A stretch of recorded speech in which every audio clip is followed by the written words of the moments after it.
All right, back for episode 2. We got Samir Patel here once again, and we're going to talk about today, I guess, the immune system and how it functions. So, I guess my first question today is, what is the immune system? The immune system is basically a combination of around 7 or 8 different levels of cells that will protect its own self as far as from foreign invaders, such as viruses, bacteria, foreign agents that you breathe in or that somehow get into your bloodstream. All they're trying to do is protect the cells that are you, from being destroyed. Okay. So, with that, what are some ways to help the immune system, boost the immune system? One of the biggest ways is basically to start with the gut health, because majority of your immune system is located in the gut, along with your lungs. So eating properly, as far as just having good gut health, enzymes and bacteria are the fundamental ways, in my opinion, to make sure the immune system does what it needs to do, rather than overreact, just to maintain balance. Okay. So probiotics are a good thing. Digestive enzymes, as far as things that digest your food particles to smaller agents, will be a good consideration. As far as your lung health, doing detoxes, lung detoxes once in a while will be a great consideration. Because anytime your immune system cells are located in your lung mucus, they stay there for a while, and when they die off or they become old or get used off, they combine themselves with the mucus. And what that does is, when the DNA of the immune system cell combines with your mucus, it becomes thicker and thicker and thicker. So over time, it becomes harder for your lung tissue to expel the mucus. Wow. So how is mucus formed, I guess? The fundamental properties of mucus is two things: water and protein. It's there as an agent to protect the tissue from being overly dehydrated or being contaminated by bacteria or viruses. Because when bacteria and viruses are inhaled or ingested, they have to go through the mucus and then through the tissues. So your mucus is your first barrier of defense, if you will. So mucus is actually a positive thing. It's a dealing positive with thing immune. until it becomes a nuisance. Your body has a certain viscosity that it likes. Just like a car engine, when the oil is too thick, it can't do its thing. When it's too thin, it creates too much heat. Well, just like your body, when it's too thin, too much mucus is expelled, not enough protection is there. When it's too thick, when it's too thick, basically too much protection is there, and your body doesn't have the resolution or ability to expel that mucus.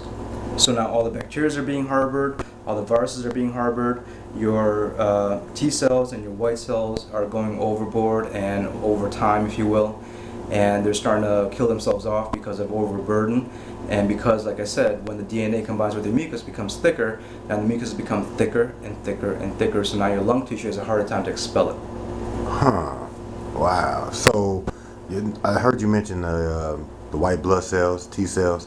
Could you kind of elaborate on like white blood cells? Well, basically, your immune system has different layers, just like a chess game. You have your pawns, you have your, different chess pieces. Well, just like your immune system has the same thing.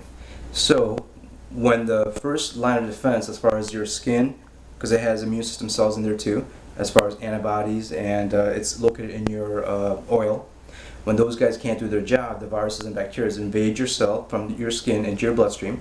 So now your other lines of defenses have to get in a gear, if you will, and try to protect the body. When that fails, well, there's other lines of defenses that take over. Where your white blood cells, your T cells, your B cells, things of that nature, are kind of like the lower end of the line as far as the heavy hitters. When they get summoned to help, that means a lot of energy gets taken into consideration as far as diverted from other normal body functions to help with the immune system. That's why when people get sick, they try to recover. When the sickness is gone, they're still depleted. They're lethargic and things of that nature, because of the fact that the immune system takes up a lot of energy from your system.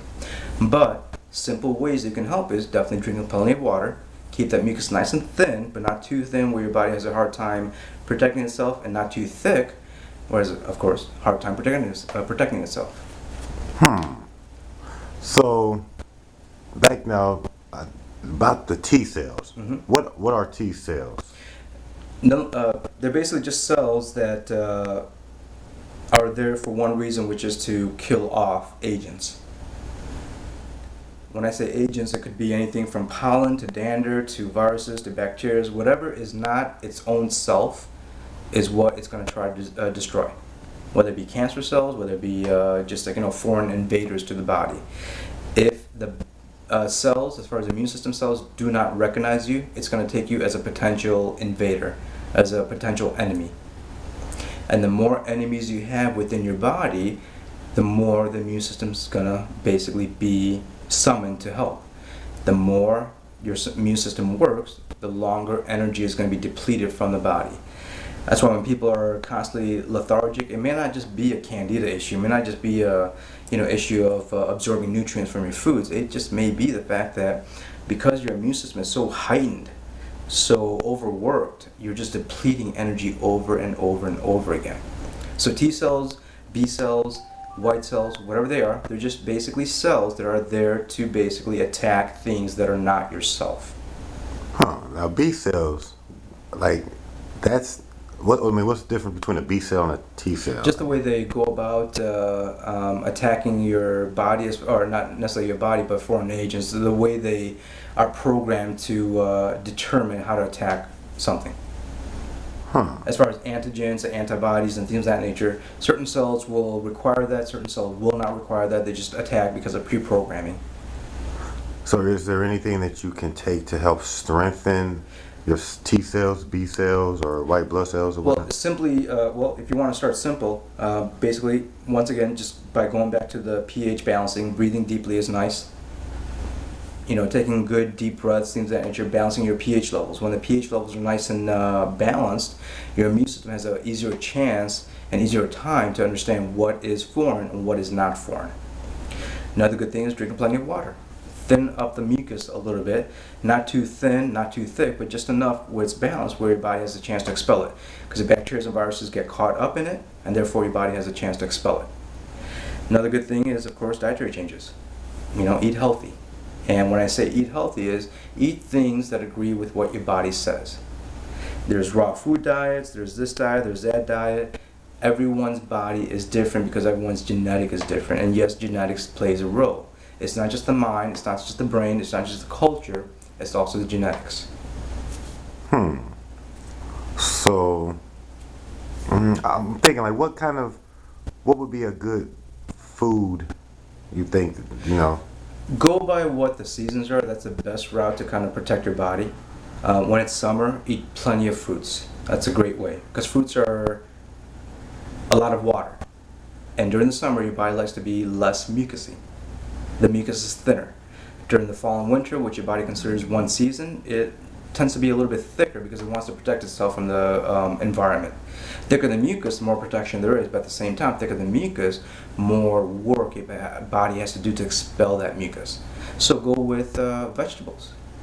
Go with what's in your area and consume that, because that way your body is acclimated to that temperature, to that climate, to that zone. So therefore, those vegetables are, once again, acclimated to that zone, to that climate, to that temperature. They will produce agents that your body likes, and of course, feed your body and try to protect itself. Each living organism has a symbiotic relationship with another organism. That's just, I don't know who you are, what you think, whatever it is. It's just the way the world works as far as Mother Earth works. Plants have agents to protect themselves, not just from other agents, but also producing agents to protect the organisms that consume it. Because when you consume a plant, whatever it is, you pave a pathway for future generations of that plant to be birthed. So what do you think about like vitamins? Is there any vitamins that you would The main supplement? vitamins I can think of are definitely going to be vitamin C, vitamin D, and vitamin A. Have they been proven? To a certain degree. I have not read all the literature. I can't tell you what what all the stats are about, but vitamin A definitely is very, very important for immune system health. Also, your thymus is located right behind your chest bone. When you pound on that, that literally vibrates your thymus and calls it to alert, so your immune system starts to respond a little bit stronger. So vitamin D definitely, vitamin C definitely, and vitamin A, in my opinion, I would load up on that. So in what order? I mean, is that Unfortunately, it's not like one or the other. They're all very important, and that's the beauty of the human body or any other body that's in existence. All living organisms. There's no one nutrient that supports life. It's a combination of different variables that play a role, synergistic role, together to support life. As far as to breathe another day, to reproduce, and have another generation, basically, to walk this planet. huh? So vitamin C, vitamin A, vitamin D would be my consideration during the cold and flu season, because that's just basically heightening your immune system into a good, balanced, heightened. You're not trying to jack it up so much that it's starting to attack your own system, but just strengthen enough that it makes proper decisions. That's what you want as far as the immune system, to make proper decisions. You don't want it overly strong, because if it's overly strong, you have autoimmune disorders. If it's overly weak, you're constantly getting sick. Sinus issues, gut issues, joint pains, whatever it is. So you're saying you can actually create a autoimmune problem by? Yeah, everyone, pretty much anyone living in America has somewhat of an autoimmune disorder. And once again, I've not read the stats, but just to hear the customers talk, understanding what I read, it's just one of those things that you're constantly in chaos to a certain degree, because we have a hectic lifestyle. Everywhere else in the world, when you go on break, it's like an hour, 2 hours, 3 hours, maybe even 4 hour break. In America, you have a half-an-hour break. You're supposed to eat all your lunch, clock in before you're supposed to go on break, and clock in right before you are done with your break. That's not half an hour. That can take upwards of an hour or two. Wow. So yeah, that causes more stress. More stress, well, depletes more energy from your system, and that energy is crucial for immune system health. There's a lot of systems in your body that take up a lot of energy. Main ones being repair, digestive, immune system health. They take up a lot of energy. When one system overpopulates the energy consumption of another system, well, the other systems will suffer. And stress takes up a lot of energy from your system, so therefore your body suffers as far as immune system health. That's why when they say stressful people are more prone to be sick, well, it's true. Because you're consuming a lot more energy when that energy can be going into the immune system cells. Wow. Very good, man. Simple things. Breathing deeply, taking time to relax. You can't take away the stressors in your life, but you can somehow find a way to deal with the stressors in your life. You are not programmed to take away the stressors, but you are programmed to at least find a way to deal with the stressors. That's all life. Plants, animals, humans, whatever it is, we're all the same. We always deal with stress. The difference is plants and animals are pre-programmed to find a certain resolution, so are we, but because we have this thing called free will, well, sometimes we sabotage ourselves to go against the stressor rather than with the stressor. Very good, man. Sound like a rap to me. Once again, it's always a pleasure, man. Always full of knowledge.